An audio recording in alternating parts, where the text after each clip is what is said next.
ഇതിന് നമ്മൾ ഏത് തരം റൈസ് ഉണ്ടാക്കുകയാണെങ്കിലും അതിലോട്ടൊക്കെ സൈഡ് ഡിഷായിട്ട് സെർവ് ചെയ്യാൻ പറ്റുന്ന ഒരു അടിപൊളി അച്ചാറിൻ്റെ റെസിപ്പിയാണ് കേട്ടോ ഇന്ന് ഞാൻ നിങ്ങളുമായിട്ട് ഷെയർ ചെയ്യുന്നത്. ഇത് ചിക്കൻ വെച്ചിട്ടാണ് തയ്യാറാക്കുന്നത്. അതാണ് ഇതിൻ്റെ ഏറ്റവും വലിയ പ്രത്യേകത. ഇത് നമുക്ക് കുറേ കാലം കേടുകൂടാണ്ട് ഇരിക്കുകയും ചെയ്യും. ഇനിയിപ്പോൾ ഹോസ്റ്റലിലൊക്കെ പോകുന്ന കുട്ടികൾക്കൊക്കെ ആണെങ്കിൽ നമുക്ക് ഉണ്ടാക്കി കൊടുക്കാനും പറ്റുന്ന ഒരു ഉഗ്രൻ റെസിപ്പിയാണ് കേട്ടോ. അപ്പോൾ കുറച്ച് ചിക്കൻ ഉണ്ടെങ്കിൽ നമുക്ക് പെട്ടെന്ന് റെഡിയാക്കാവുന്നതേ ഉള്ളൂ. ഈ അച്ചാർ റെഡിയാക്കാൻ വേണ്ടിയിട്ട് ഞാനൊരു ബൗളിലോട്ട് 2 ടേബിൾ സ്പൂൺ മുളക് പൊടിയും 1 ടീസ്പൂണ് മഞ്ഞൾപ്പൊടിയും അതുപോലെ പാകത്തിന് ഉപ്പും കൂടി ചേർത്തിട്ട് നമുക്ക് നല്ലപോലെ ഒന്ന് മിക്സ് ചെയ്തിട്ട് നമ്മൾ കഴുകി വൃത്തിയാക്കിയ ചിക്കൻ പീസസ്, അതായത് ബോൺലെസ് ചിക്കനാണ് എടുത്തിട്ടുള്ളത്, ചെറിയ പീസായിട്ടാണ് കട്ട് ചെയ്തിട്ടുള്ളത് കേട്ടോ. അപ്പോൾ ഇത് 250 ഗ്രാം ബോൺലെസ് പീസ് ചിക്കനാണ് ഞാൻ എടുത്തിട്ടുള്ളത്. ഇത് നമുക്ക് ഇതിലോട്ട് ഇട്ടിട്ട് നല്ലപോലെ ഒന്ന് മിക്സ് ചെയ്തിട്ട് നമുക്കൊരു അരമണിക്കൂറെങ്കിലും മിനിമം റെസ്റ്റ് ചെയ്യാൻ വെക്കണം കേട്ടോ. അപ്പോൾ കൂടുതലായിട്ട് റെസ്റ്റ് ചെയ്യാൻ ടൈം ഉണ്ടെങ്കിൽ നമ്മളിത് കവർ ചെയ്തിട്ട് ഫ്രിഡ്ജിൽ വെച്ചാൽ മതി, ഫ്രീസറിൽ വെക്കണ്ട.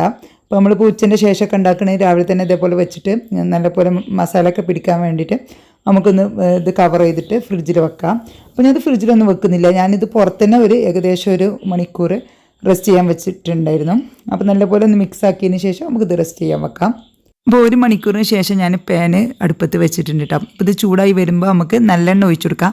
നല്ലെണ്ണ ഒഴിച്ചാൽ കൂടുതൽ കാലം ഇത് കേടാവാണ്ടിരിക്കും കേട്ടോ. അപ്പോൾ നിങ്ങൾ കൂടുതൽ കാലം യൂസ് ചെയ്യണമെന്നുണ്ടെങ്കിൽ നല്ലെണ്ണ തന്നെ ഒഴിക്കുക, അല്ലെങ്കിൽ വെളിച്ചെണ്ണ ആയാലും കുഴപ്പമൊന്നുമില്ല.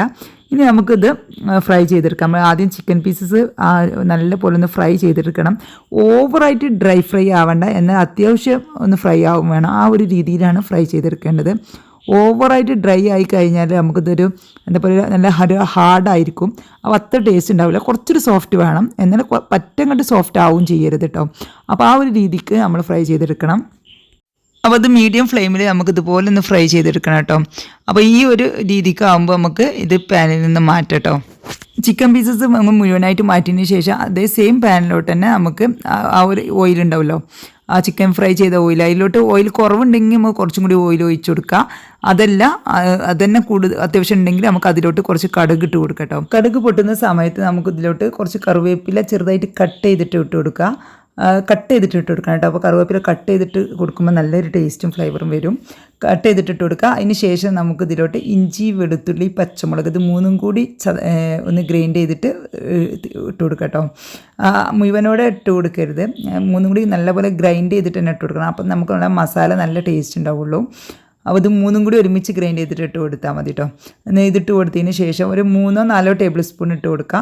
എന്നിട്ട് നല്ലപോലെ ഇതിൻ്റെ പച്ചമണ മാറുന്നത് വരെ ഒന്ന് വഴറ്റി കൊടുക്കുക. അതിന് ശേഷം നമുക്ക് അതിൻ്റെ പച്ച സ്മെല്ല് മാറിയതിന് ശേഷം നമുക്ക് ഇതിലോട്ട് മസാലപ്പൊടികൾ ആഡ് ചെയ്യാം.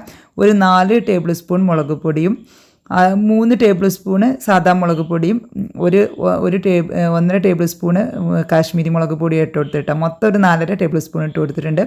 ഒരു 1/2 ടീസ്പൂൺ മഞ്ഞൾപ്പൊടി കൂടുതൽ വേണ്ട. പിന്നെ അതുപോലെ തന്നെ നമുക്ക് ഉലുവ പൊടിച്ചതും കുറച്ച് ചേർത്ത് കൊടുത്തിട്ടുണ്ട് കേട്ടോ. അപ്പോൾ ഇതെല്ലാം കൂടി ചേർത്തിട്ട് നല്ലപോലെ ഒന്ന് മിക്സ് ചെയ്ത് കൊടുക്കുക. മസാലപ്പൊടികളുടെ ആ ഒരു പച്ചമണം മാറിയതിന് ശേഷം നമുക്ക് ഇതിലോട്ട് കുറച്ച് സുർക്ക ഒഴിച്ചു കൊടുക്കാം.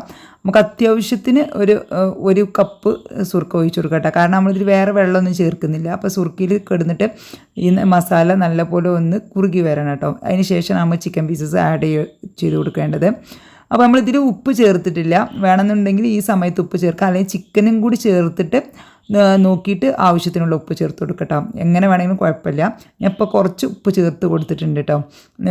അതിന് ശേഷം പിന്നെ നമുക്ക് ചിക്കൻ പീസസ് ഇട്ടിട്ട് കുറവുണ്ടെങ്കിൽ പിന്നെ ചേർത്ത് കൊടുത്താൽ മതി. ഇപ്പോൾ ഈ ഒരു മസാലയിലോട്ടുള്ള ഉപ്പാണ് ചേർത്ത് കൊടുത്തിട്ടുള്ളത്. ഇനി നല്ലപോലെ ഒന്ന് തള വരണം കേട്ടോ. കാരണം ഈ നമ്മൾ ഒഴിച്ച വിനാഗിരി ഈ ഒരു മസാലയിലോട്ട് നല്ലപോലെ ഒന്ന് ചേർന്ന് ഒന്ന് കുറുകി വരണം. ആ ഒരു സമയത്ത് നമുക്ക് ചിക്കൻ പീസസ് ചേർത്ത് കൊടുത്തിട്ട് നല്ലപോലെ ഒന്ന് മിക്സ് ചെയ്ത് കൊടുക്കുക.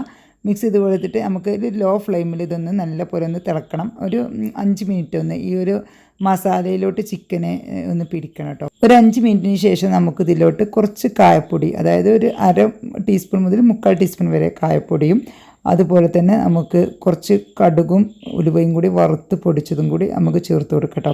നല്ലൊരു അച്ചാറിൻ്റെ ഒരു സ്മെല്ലും ടേസ്റ്റും ഫ്ലേവറൊക്കെ കിട്ടണമെന്നുണ്ടെങ്കിൽ ഇത് രണ്ടും കൂടി ചേർത്ത് കൊടുക്കണം കേട്ടോ.